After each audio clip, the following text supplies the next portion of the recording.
സാധാരണ പോലീസിലെ ഇൻവെസ്റ്റിഗേഷൻ്റെയോ അല്ലെങ്കിൽ ഒരു സംഭവത്തെ പറ്റി പറയുമ്പോൾ ഞാൻ 1 മിനിറ്റ് പ്രിപ്പയർ ഒക്കെ ചെയ്തിട്ടാണ് വരാറ്. പക്ഷെ ഇന്ന് വളരെ പെട്ടെന്ന് തന്നെ ഇത് പറയണം എന്ന് എനിക്ക് തോന്നി. ഇപ്പൊ ഈ ഇരിക്കുന്ന ഞാൻ ഒരു കുട്ടിയുടെ മരണത്തിന് ഇടയാക്കേണ്ട ഒരു സ്ഥിതിവിശേഷം ഉണ്ടാകുവാൻ വീട്ടിൽ നിന്നിറങ്ങി ഞാൻ ഈ കമ്പനിയിലെ മീറ്റിംഗിലേക്ക് വന്നുകൊണ്ടിരിക്കുകയാണ്. നമ്മുടെ ജംഗ്ഷനിലുള്ള IT കമ്പനിയിലെ ആലപ്പുഴ ജില്ലയിലെ കാട്ടൂർ ജംഗ്ഷന്റെ വടക്കു ഭാഗത്തുള്ള ഒരു റോഡില്, നമ്മുടെ മെയിൻ റോഡിന്റെ സൈഡ് റോഡിൽ നിന്ന് 2 പട്ടികൾ കുതിച്ചെത്തി. തെക്ക് നിന്ന് ഒരു പാവം മനുഷ്യൻ അയാളുടെ മോളെ വെച്ചുകൊണ്ട് വരുന്നുണ്ടായിരുന്നു. ഇതിന് മുമ്പേ ഓടി വന്ന പട്ടി കൃത്യമായിട്ട് ഇയാളുടെ ബൈക്കിന് അടിയിലോട്ട് ഓടിക്കേറി. ഇവർ 2 പേരും ബൈക്കിൽ നിന്ന് ഉയർന്നു പൊങ്ങി റോഡിൽ വീണു. എനിക്കൊരു പക്ഷേ 1 മീറ്റർ വ്യത്യാസത്തിനാണ് ആ കുട്ടിയുടെ ശരീരത്തിൽ ഇതിന്റെ വണ്ടി കയറാതെ പോയത്. ഞാൻ ഇടത്തോട്ട് വെട്ടിക്കാവുന്നതിന്റെ മാക്സിമം വെട്ടിച്ച് റോഡിൽ നിന്ന് വണ്ടി ഇപ്പുറത്തിറക്കി മുമ്പോട്ട് മാറി ചവിട്ടി നിർത്തി. എങ്ങനെ പറ്റിയെന്ന് എനിക്കറിയില്ല. എന്തോ ഒരു റിഫ്ലക്സ് ആക്ഷൻ കൊണ്ട് എന്തോ അങ്ങനെ സംഭവിച്ചതാണ്. അപ്പോൾ എനിക്ക് ഇക്കാര്യത്തിൽ പറയാനുള്ള, ഞാൻ അപ്പോൾ തന്നെ വണ്ടി നിന്ന് 2 പേര്, അദ്ദേഹത്തിന് നടക്കാനൊക്കെ ബുദ്ധിമുട്ടായിരുന്നു. ഞാൻ അച്ഛനെയും മോളെയും കൂടെ വണ്ടി കയറ്റി ചെട്ടിയാട് ഹോസ്പിറ്റലിൽ കൊണ്ടുപോയി ആക്കിയിട്ട് ഇപ്പോൾ വന്നേ ഉള്ളൂ. അവിടെ ചെന്ന് ചീട്ടൊക്കെ എടുത്ത് കൊടുത്ത് ഡോക്ടറെ കാണിച്ച് അപ്പോഴത്തേക്ക് അവരുടെ ബ്രദർ വന്ന് ഞാൻ പോന്നു. ഈ കുട്ടിയുടെ പുറത്തുകൂടെ എൻ്റെ ഇന്നോവ കയറിയിരുന്നെങ്കിലുള്ള ഒരു സ്ഥിതി ഒന്ന് ആലോചിക്കും. ഞാൻ മനസ്സവാച അറിയാതെ ആ കേസിലെ പ്രതിയായി എന്നെ. 1. 2, ആ വീട്ടിലെ ആരോമനയായി വളരുന്ന ഒരു പെൺകുട്ടി മാതാ സ്കൂളിൽ പഠിക്കുന്നതാണ്. അത് ഇന്ന് ഇപ്പോൾ വേറെ വലിയ രീതിയിൽ വായിപ്പോയനെ. അയാള് വീണതിന് ശേഷം തലേന്ന് ഹെൽമെറ്റ് തെറിച്ചു പോകണം ഞാൻ കണ്ടു. അത് ഇനി എന്തുകൊണ്ടാണെന്ന് അറിഞ്ഞില്ല. ഇനി സ്ട്രാപ്പ് പൊട്ടി എന്തോ നല്ല പരുക്കാണ്.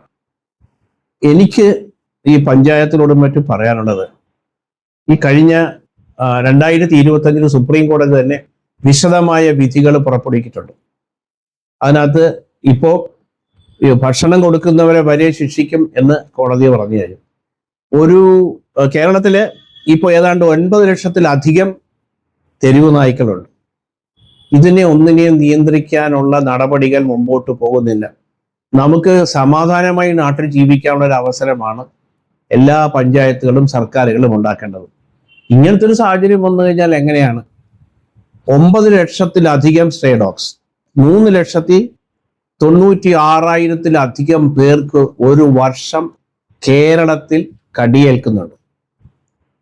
കഴിഞ്ഞ വർഷം 33 പേര് പേവിഷബാധയേറ്റ് മരിച്ചു.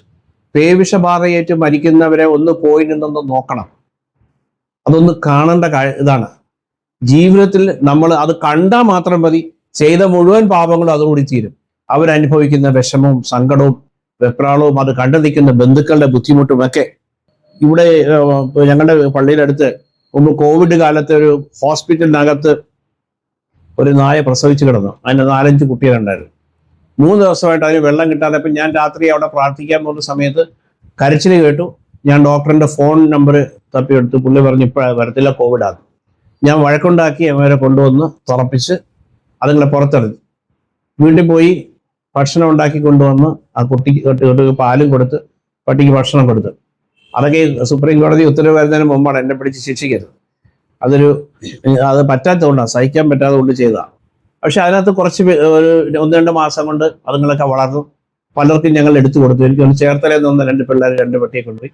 പലരും കൊണ്ട്. അതിലൊരു പെൺപട്ടി മാത്രം ഉണ്ടായിരുന്നു. ഈ ഭക്ഷണം കിട്ടാതെ 3 ദിവസം കിടന്നുകൊണ്ട് തലപ്പട്ടി അപ്പം തന്നെ ചത്തുപോയി. പിന്നെ ആ മറ്റേ പെൺപട്ടിയെ നോക്കേണ്ട ഉത്തരവാദിത്തം എനിക്കായി. ഞാൻ അതിന് പാലും ബിസ്ക്കറ്റും ഒക്കെ കൊടുക്കായിരുന്നു എല്ലാ ദിവസവും, കുറച്ച് ചോറും.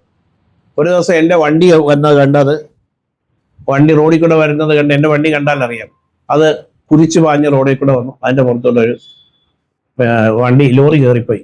അതിനുശേഷം ഞാൻ ഈ പണിക്കൊന്നും നിന്നിട്ടില്ല.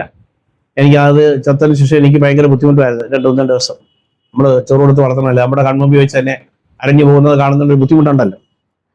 പറഞ്ഞു വന്ന ഇത്, പഞ്ചായത്തുകളും സർക്കാരുകളും ഈ കാര്യത്തിൽ ശ്രദ്ധിക്കണം. ഇല്ലെങ്കിൽ വെറുതെ ആളുകളുടെ ജീവൻ പോകും, വെറുതെ ആൾക്കാർ പ്രതിയാകും, മനുഷ്യർക്ക് എല്ലാവർക്കും ബുദ്ധിമുട്ടുമാണ്.